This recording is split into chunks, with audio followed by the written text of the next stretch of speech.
expensive ink snaking up his left forearm. He looked out of place in her flour-dusted warehouse, yet he commanded the space entirely. Clara crossed her arms over her chest, suddenly hyper-aware of her appearance. She was wearing loose black leggings and a baggy, oversized t-shirt, her hair thrown into a messy bun. She felt enormous, messy, and entirely vulnerable. "Mr. Romano," Clara said, keeping her voice guarded, "to what do I owe the pleasure did I overcharge you for the beluga caviar?" Lorenzo didn't smile. He walked slowly toward her, his expensive leather shoes silent on the concrete. He stopped just a foot away, invading her personal space. The scent of bergamot and expensive leather washed over her. "My father is a very paranoid man, Miss Higgins," Lorenzo said smoothly, his eyes locking onto hers. When a woman he has never met speaks to him in Sicilian dialect, using a word his late wife used to call him, he gets curious. Clara swallowed hard. "It's a common word." "Not the way you said it." Lorenzo reached into his jacket pocket. Clara flinched, a spike of pure terror shooting through her, but he only pulled out a thick, cream-colored envelope. He held it out to her. "What is this?" she asked, not taking it. "A contract," Lorenzo said. "My father is hosting a private weekend retreat at our family estate in the Hamptons. He wants you to cater it. He wants you to plan the entire thing." Clara stared at the envelope, as if it were a venomous snake. "I don't work private residential events, especially not for people who threaten to execute my staff." "You do now," Lorenzo said softly. Clara's eyes flared with anger. "Are you threatening me, Lorenzo?" He stepped closer, his chest almost brushing hers. The heat coming off him was intoxicating. He looked down at her, his gaze dropping to her full, pouty lips before returning to her eyes. "I am protecting you, Clara. You made a spectacle of him. There are captains in my family who think you should be made an example of for disrespecting the Don. My father wants to observe you. He wants to know who you are and who sent you. If you refuse this job, you confirm their suspicions that you are an operative or an enemy. If you refuse," Lorenzo's voice dropped to a dark whisper, "I won't be able to stop what they do to you." Clara felt a cold dread settle in her stomach. She had played a dangerous hand in that ballroom, and now the house was calling her bluff. She looked at Lorenzo. "And what do you want?" Lorenzo's eyes darkened, a dangerous possessive hunger flashing in the stormy depths. He reached up his large, calloused thumb, gently tracing the soft, full curve of her jawline. The touch was electric, sending a jolt of fire straight to her core. "I want to see if you are as brave behind closed doors," Lorenzo whispered, "as you are in a crowded room." The Romano family estate in the Hamptons wasn't a beach house. It was a fortress masquerading as architectural art. Set on 40 acres of private coastline, the sprawling limestone mansion was surrounded by 12-foot wrought-iron gates and patrolled by men whose tailored suits couldn't hide their tactical holsters. Clara stood in the center of the cavernous industrial-grade kitchen, her thick thighs planted firmly on the pristine tile. She was dressed in her standard black chef's coat, custom-fitted to accommodate her broad shoulders and heavy bust. She tasted the rich, simmering San Marzano tomato sauce with a wooden spoon, closing her eyes as the garlic and basil hit her palate. "Needs more salt," she murmured to Thomas, who was frantically ticking off inventory on his clipboard. "You cook like a woman who actually enjoys eating," a deep voice rumbled from the doorway. Clara's eyes snapped open. Lorenzo Romano was leaning against the steel doorframe, watching her. He was dressed casually, in a dark cashmere sweater and dark jeans, but the relaxed clothing only emphasized the coiled, dangerous power in his frame. He walked toward her, his gaze sweeping over her thick curves with an open, unapologetic hunger that made Clara's breath catch in her throat. In a world where wealthy men paraded skeletal, heavily modified socialites on their arms, Lorenzo looked at Clara like she was a lavish feast. "I am a chef and an event planner. Lorenzo," Clara said, turning her back to him to stir the sauce. "I don't trust a skinny cook, and I certainly don't starve myself for society's comfort." Lorenzo stepped up right behind her. The heat of his broad chest radiated against her back. "I loathe skinny women," he murmured, his voice dropping an octave. "They feel like fragile glass. You, Clara, you feel like a woman who could survive a war." Clara's heart hammered against her ribs, but she didn't step away. "Is there a war coming tonight?" Lorenzo's tone shifted, the seduction instantly replaced by cold, hard reality.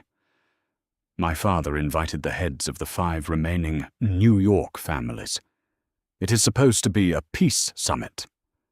But peace in our world is just a pause to reload. Keep your eyes open, Clara. Do not leave the kitchen." He squeezed her waist, a firm, possessive grip that sent a shockwave of heat straight to her core, and walked out. Dinner service began 2 hours later. The tension in the dining room seeped through the swinging kitchen doors like a toxic gas. Clara ran the line with military precision. Osso buco, saffron risotto, and imported burrata flowed out to the massive mahogany table. But as the final course approached, Clara noticed something wrong. It was a small detail. A temporary waiter Clara had vetted through a premium Manhattan agency was preparing the espresso tray for Vincenzo and the other bosses. But instead of pouring the espresso from the copper machine, the waiter had his back turned, his shoulders hunched. Clara remembered the stories her grandfather used to whisper, real bloody history. He used to talk about the hit on real-life mafia boss Paul Castellano outside Sparks Steakhouse in 1985, how the assassins wore trench coats and waited in the shadows. The mafia didn't always use guns. Sometimes they used the staff. Clara moved with a sudden silent agility that surprised people who underestimated her size. She stepped behind the waiter just as he slipped a tiny clear vial back into his vest pocket. "What did you just put in the Don's cup?" Clara asked, her voice dangerously quiet.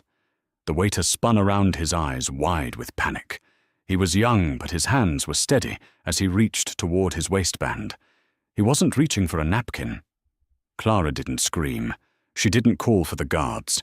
She grabbed the heaviest thing within reach, a solid 12-pound cast-iron skillet, resting on the prep table, and swung it with every ounce of strength in her heavy, powerful arms. Clang! The skillet connected squarely with the side of the assassin's head. The man crumpled to the floor like a puppet, with its strings cut, a silenced pistol sliding out of his waistband and skittering across the tiles. The kitchen erupted into chaos. Thomas shrieked. 2 prep cooks dove under the tables. The swinging doors burst open. Lorenzo and 3 heavily armed bodyguards stormed into the kitchen, weapons drawn. Vincenzo walked in slowly behind them, his silver cane tapping ominously against the floor. Lorenzo's stormy eyes locked onto Clara, who was standing over the unconscious assassin, her chest heaving, the cast-iron skillet still gripped tightly in her hand. She pointed at the espresso tray. "He poisoned the dark roast," Clara panted. "The one with the lemon peel, your father's cup." The silence in the kitchen mirrored the deathly quiet of the ballroom 2 nights prior, but this time the air was thick with gunpowder and adrenaline. Lorenzo holstered his weapon and crossed the room in 3 massive strides. He didn't look at the assassin on the floor. He looked at Clara. He grabbed her by the shoulders, his eyes frantically scanning her body. "Are you hurt? Did he touch you?" "I'm fine." Clara breathed, her adrenaline beginning to crash, leaving her hands shaking. "I'm fine, Lorenzo. He was fast, but I carry more weight behind my swing." Vincenzo Romano stepped over the unconscious hitman. He looked at the spilled espresso, then at the silenced pistol on the floor, and finally at the plus-size caterer holding the cast-iron pan. For the second time since Clara had met, the terrifying Don Vincenzo smiled. It was a dark, terrifying, entirely genuine smile. They sent a rat to kill a lion. Vincenzo rasped, his thick Italian accent cutting through the tension. But they forgot to account for the lioness in the kitchen.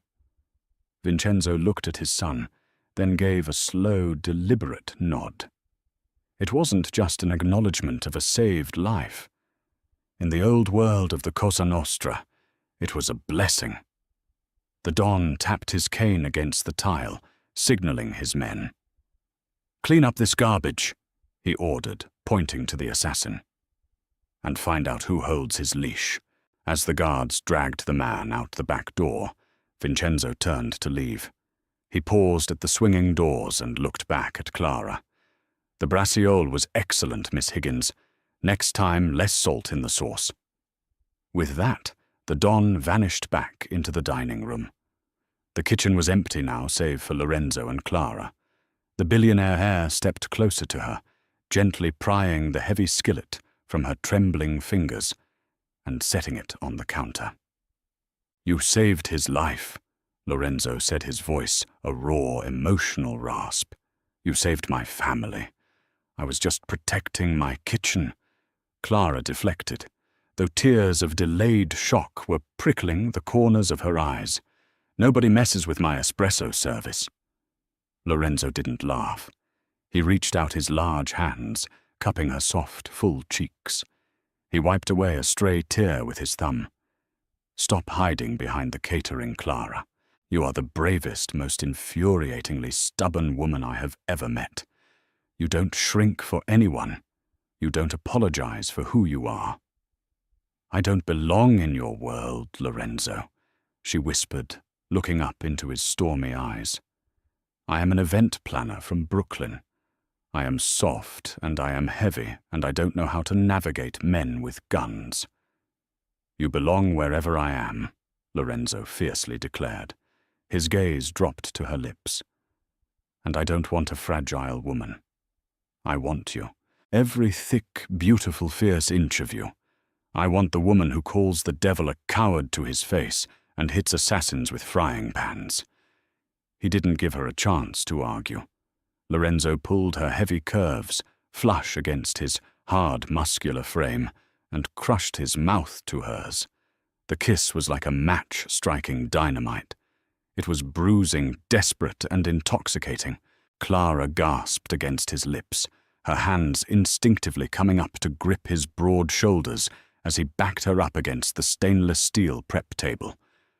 Lorenzo's hands roamed over her body, memorizing the dip of her waist and the swell of her wide hips, treating her body not as something to be hidden, but as something to be worshipped. When they finally broke apart, both of them breathing heavily, Lorenzo rested his forehead against hers. "You're not going back to Brooklyn," Lorenzo murmured, his voice laced with unyielding authority and deep, resonant affection. "You're going to stay right here, with me." Clara looked at the billionaire mafia heir, a man who commanded cities, but was currently looking at her like she was the only ruler he recognized. A slow, confident smile spread across her lips. "Fine," Clara said, her eyes flashing with that signature defiance. "But I'm redesigning this kitchen." Did Clara's fearless defiance leave you speechless?